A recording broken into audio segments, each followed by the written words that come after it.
Botched executions occur when there is a breakdown in or departure from the protocol for a particular method of execution.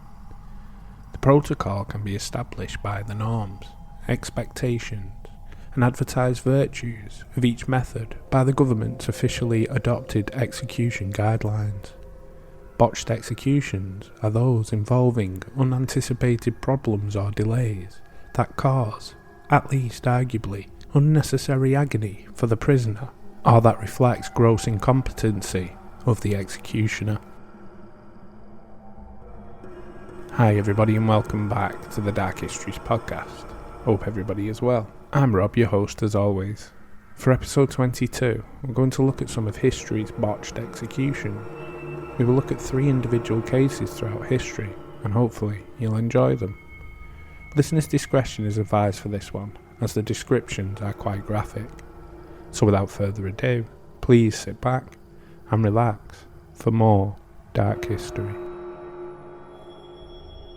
Our first story is the unfortunate tale of Mary Queen of Scots and her terrible execution. Born to King James of Scotland and his French wife, Mary inherited her father's throne when she was just 6 days old. Eager to create an alliance with France, the Scots promised Mary to the heir of the French king and sent her to be raised in his court. The 18-year-old was briefly queen of both Scotland and France when her husband ascended to the throne in 1559. However, when he died of an ear infection only a year later, she was sent back to her native country. Following a tumultuous and brief rule of her homeland, Mary, Queen of Scots, was forced to abdicate and seek refuge in England after a mere 3 years in Scotland. Queen Elizabeth welcomed her royal cousin, albeit cautiously. Mary was allowed to live in various castles, where she could be observed closely by different noblemen, loyal to her cousin. After 19 years as a virtual prisoner in England, Mary was implicated in a plot to overthrow Elizabeth, and the English Queen ordered her cousin to be sentenced to death. But in Elizabethan times, this method of execution was much more preferable to being hanged, drawn and quartered. Elizabeth's mother, Anne Boleyn, had herself been beheaded by a French swordsman called in especially to execute a former queen. After being forced to strip to her underclothes in front of all the witnesses, Mary said farewell to her weeping servants and approached the executioners. One of her ladies-in-waiting tied a handkerchief to cover her eyes, then left her kneeling and praying in Latin on a cushion. Blindfolded, the former queen was forced to grope around for the block before she was able to place her chin upon it in preparation for the mortal blow. Unfortunately for Mary, her life would not end with one clean stroke of the blade. As one executioner held her in place, the other lifted the axe and brought it down onto her neck. But the executioner had missed his target, and the blade did not go cleanly through.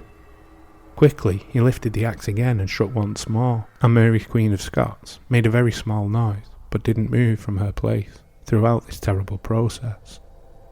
Yet even after 2 blows, the royal head had still not been completely severed. The executioner was forced to swing again to cut the one little gristle attaching it to the body. He then lifted the bloody trophy up before the gathering witnesses solemnly proclaimed, "God save the Queen." Winkfield gruesomely noted the Queen's head was almost unrecognisable, and that her lips remained to move for a quarter of an hour after her decapitation. In one final macabre scene, when the executioner went to remove Mary's garters, he noticed her tiny pet dog had been hidden underneath the dress the whole time. They could not get the animal to abandon his dead mistress. It ran out from her clothes to lay down in a puddle of blood between the severed head and neck. Mary Queen of Scots was buried in Peterborough Cathedral, although when her son James I succeeded Elizabeth as ruler of England, he had her body exhumed and buried in Westminster Abbey. She remains there to this day, right across from her cousin. Our next botched execution takes us to San Diego and the story of Yankee Jim. Yankee Jim was a French Canadian. He had come to San Diego to try his luck as a miner, and quickly earned a bad reputation around town. The Herald noticed that he was a big fellow, 6'3" or 4. In 1852, Yankee Jim and 2 other men stole a rowboat in San Diego Harbor. They were arrested and Jim was tried for grand larceny. The punishment, fixed by the jury, which included 2 men who owned the boat, was death. That night, Jim laughed at the verdict. He believed it was a prank, a trick to scare him straight. Who on earth would hang someone for a rowboat? 2 Catholic priests pleaded with him to consider his immortal soul, but Jim just brushed them off. He wouldn't actually hang, he said. The next morning, when he was led to the gallows in El Campo Santo, it slowly dawned on Jim that this was no joke. The police let him give a speech to the bystanders, claiming that he'd give piles of gold to help poor men. Then they stood him up on a mule cart with the noose about his neck. He struggled to stay on his feet as the mules drove off, but he fell. On the account of his height, the fall didn't break his neck, and he slowly choked to death, with his boots grazing the sand. To add insult to injury, he was too tall to fit in a standard coffin, so his legs were broken to accommodate him. Our third and final tale for tonight's episode is the tale of Margaret Pole and another gruesome beheading. Margaret Pole, or Margaret Plantagenet, was the daughter of the Duke of Clarence, brother of 2 Plantagenet kings, Edward V and Richard III, and his wife, Lady Isabella Neville, the daughter of Warwick the Kingmaker. She was born on the 14th of August 1473 and married Sir Richard Pole in 1491, having 5 children before she was widowed in 1505. One of her children was Reginald Pole, who became a cardinal and the Archbishop of Canterbury during the reign of Mary I.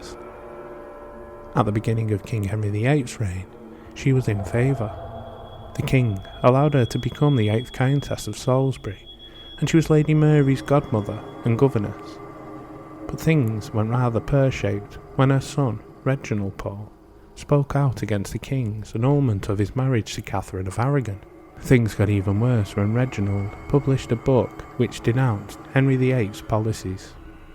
This brazen insult to the king made Henry want to wreak revenge on the Pole family, and the situation was not helped by the Countess of Salisbury's Plantagenet blood, which Henry VIII also saw as a threat.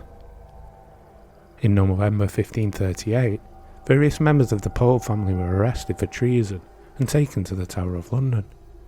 In January 1539, many of them were executed. Even though the Countess was elderly for Tudor times, being 65 years of age in 1538, she was questioned and taken to Cowdray House near Midhurst.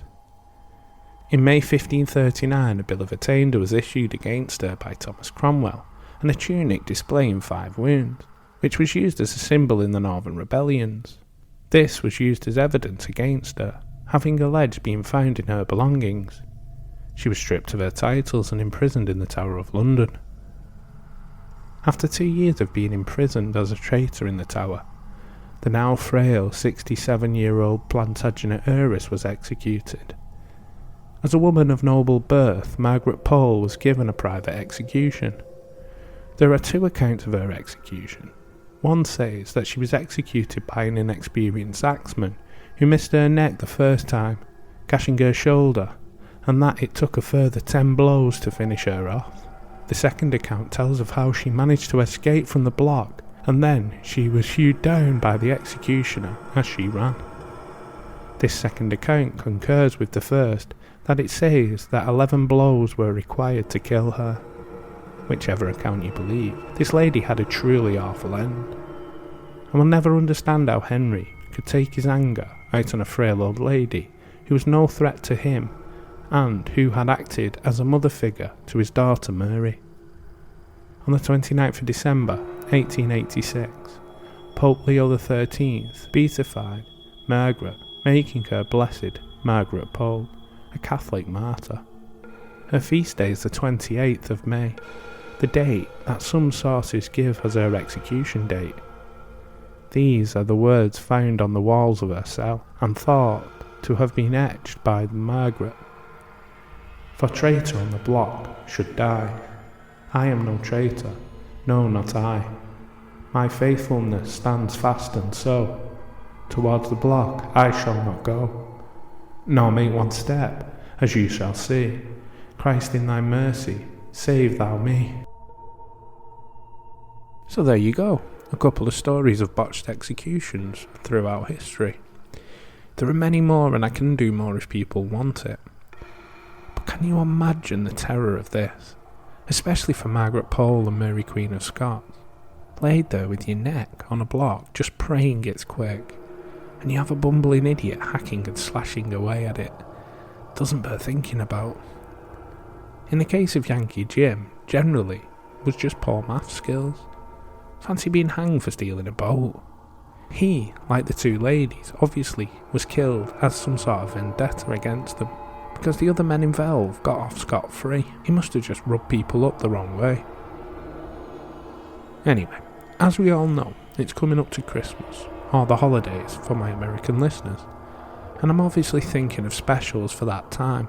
Now, I don't know if to cover a story that is centred around Christmas, or if any of the listeners want to send me where they live, and I can find a dark history tale and read them out. Something that did go down well on my TikTok channel, which was called Hometown Horrors. Yes, I understand you're sending your town name to a random stranger on the internet, but honestly, I have my own stories. I don't need to make any more. If it's something you would like, then email me. TikTok, YouTube, Insta, and now Twitter, which I'm just getting used to, and I know it's very 2010. That's where you can reach me though. Anyway, if you like this episode, please drop us a review. It really helps the podcast out. If you think friends and family may like it, then share it with them. Links to TikTok, YouTube, Insta, and the show email, and now the aforementioned Twitter are below. If you've been listening to us for a while, why not subscribe? Please do it, then you never miss an episode. I've been looking for ways to read my reviews all in one place, because I thought you couldn't do that. And now I seem to have found a way to do it, so I really appreciate the people who have taken the time to do it. Something that I read talks about my editing skills. I do apologise. I started the podcast in January of this year, so I'm learning on my feet. Everything is done by me, from the script writing and the researching to the recording and the editing. And editing skills I'm still learning. I hope you can bear with me while I iron out the kinks, and thank you again for your insights. So with all that out the way, please join me for episode 23, and more dark history.